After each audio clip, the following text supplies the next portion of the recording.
outside of Netflix, the churn-pocalypse is really the existential crisis. And John, you write about this a lot. Paul, I know you study this stuff a lot. Ophelie, I don't know how much you bundling you cover in your market, although I imagine a decent amount.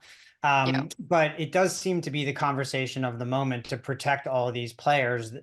There are interesting bundles, and then there are less interesting bundles. There's a kind of bundle amongst frenemies, right? The streamers themselves. But then you look at the Verizon bundle with Netflix and Max, and that feels, and John, I know you've looked at this deeply, feels like a pathway that might be, that's more like the triple play that I talked about a little earlier, and feels like a more protective shell than just a bunch of video services ganging up together. I think, Evan, that's a good point. You look at the way forward for a lot of the traditional service providers, and I don't know if this is going to be a very popular opinion, but I think, we see that a lot of the core businesses there are not the strongholds they thought they were, right? Like broadband is now threatened by 5G home broadband and a number of other pressures.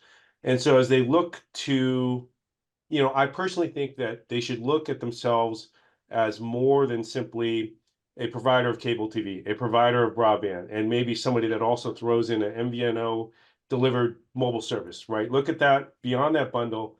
And if you think of a greater idea, like they provide connectivity, they provide convenience, right? And part of that, if you think of delivering that big picture value, is that maybe billing and subscription aggregation with a little bit of rev share, right, is a way in which they're a conduit, right? They don't have to deliver you TV. They're just your gateway to consuming whatever you want. They happen to also maybe provide the broadband connection over which you consume all that stuff, but they're happy to let you have one bill, one consolidated relationship, because people are having overload of not just content. But that was the success of the bundle, the triple play bundle originally. It is the great success of Amazon Prime. Yes. And I think that's to your point. I think I believe that's going to be the table stakes for most of the players, the platforms. You can be a publisher and sell wholesale into these platforms, but I think we're going back to a very, these Death Stars are going to form the new set of whatever you call MVPDs, except they're going to be big tech hubs versus kind of home hubs. Ophelie, you were going to say something. Yeah. I wanted to jump also. I think there's an interesting connection to make with the ad tiers, actually, because the ad tier is bringing the price down of all of those OTT platforms, and that's actually something that the telcos are working on. For partnership opportunities, it's much better because then it gives them a price point that's way more sustainable to create huge bundles, and we see that a lot more, I think, this year, and probably we'll see it also in 2024. For example, we've had in France an offer from MyCanal, which was really like discounted AF during Christmas time. I think it was like 25 euros to get Netflix, Disney Plus, DAZN. With your I'm mobile. not sure if Prime was. No, on the TV. So including Canal as well, which is the premium entertainment hub. So I think the promotion was like 6 months, but still the price is really, really low for such a huge amount of things. And that's only because they can sort of gain traction from the ad tier and take down the prices thanks to that. So that's quite interesting.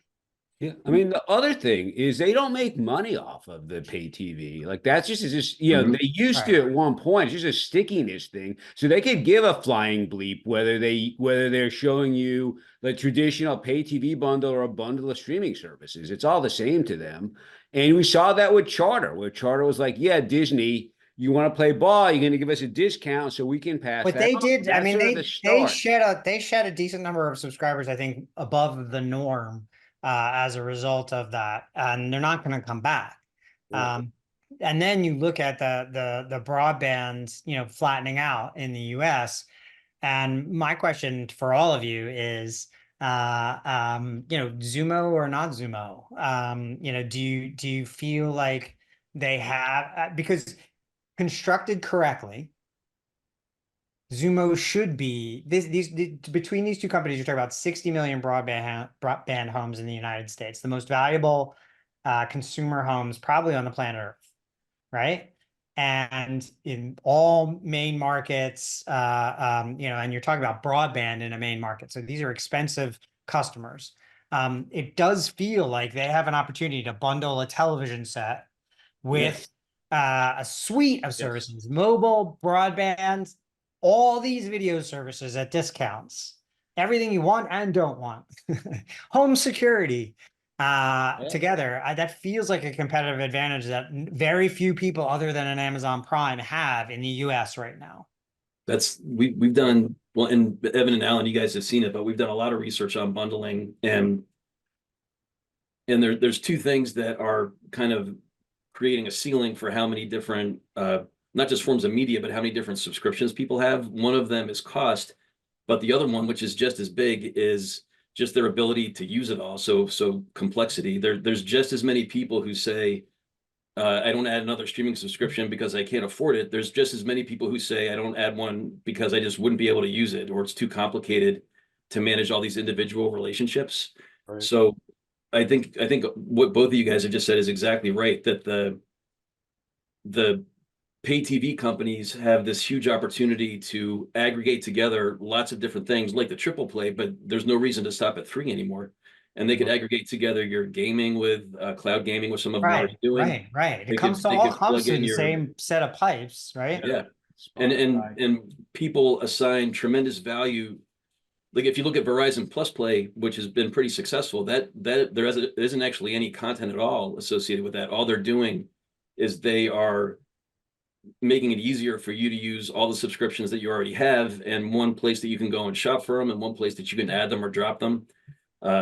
And just that process of simplification is valuable enough that in our surveys, there's a lot of people who say that they would be willing to pay for something like that, even though it doesn't come with any content itself. So I think that that's a whole The aggregation sort of side of the Rubik's Cube that gets overlooked, which is that just adding more content, the amount of value that more content adds starts to go down, and maybe even starts to decline.